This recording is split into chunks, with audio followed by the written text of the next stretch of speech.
तुम्ही भाजपच्या वाटेवर आहात असं बोललं जाते, चर्चा आहे. त्या वरिष्ठ नेत्यांची सुद्धा तुमची भेट झाली. अस्वस्थ वाटते काँग्रेसमध्ये, तशी काही आहे भावना मनामध्ये का उगाच हे अफवा आहे? मी या प्रश्नावर एकच शेर म्हणून सांगतो,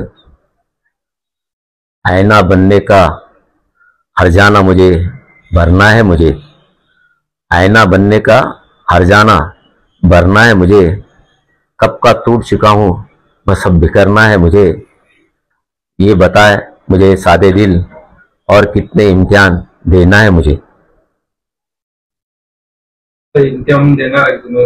आता मी माझ्या शायरी ज्याला कळतं त्याचा पूर्ण माझ्या मनाचे, आता माझ्या मनात जेवढं ते मी एक शायरीमध्ये सांगून दिलेलं आहे तुम्हाला.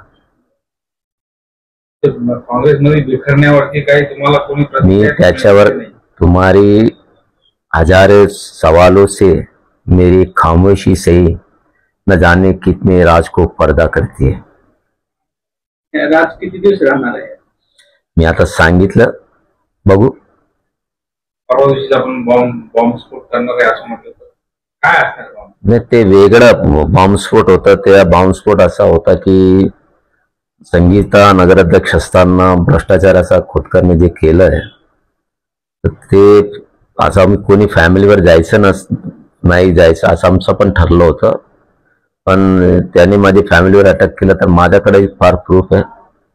त्याने त्याची आई कासाबाई खोतकरने खोटे डॉक्युमेंट देऊन त्यांनी हिरानंदानीमध्ये फ्लाईट घेतल्या. त्याचे पूर्ण डॉक्युमेंट माझ्याकडे आहे.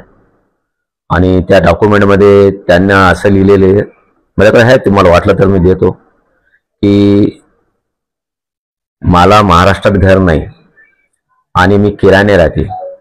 आणि बघितलं तर त्यांचं घर 94 मध्ये त्याने घर घेतलं. त्याचा कासाबाईचा उल्लेख आहे.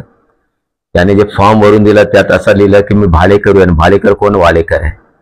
आणि माझी वार्षिक उत्पन्न 36,000 रुपये काही दाखवलं.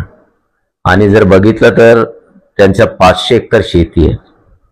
आणि ह्या 36,000 रुपये वर्षाला उत्पन्न असताना मग हे हॉटेल दर्शनामध्ये पार्टनर कसे झाले? मला फॅमिलीबद्दल जायचं नव्हतं, पण यांनी काढलं म्हणून मी पण काढतोय.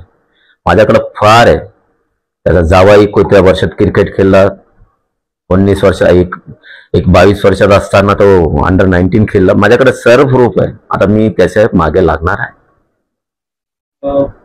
विषय तो सध्या निघतोय तुमच्या प्रवेशाचा, त्याच्यावरती काही विशेष बैठक घेणार, कार्यकर्त्यांची चर्चा करणार आहात? तुमच्या मनात ठरलंय, फक्त लोकांना सांगायचं राहील? मनातच नाही ठरलं? मी जे शेर म्हटलो ना, तुम्ही जरा वापस हेडफोन घालून जर ऐकलं असतं, तुम्हाला त्या शायरीमध्ये पूर्ण, तुम्ही एखादा ज्याला शायरी करतात त्याला विचारा काय काय मुद्दे, माझी भावना काय आहे, मला केवढा त्रास झाला, माझी काय मला काय त्रास झाला, ते सर्व शायरीमध्ये स्पष्ट केलेलं आहे.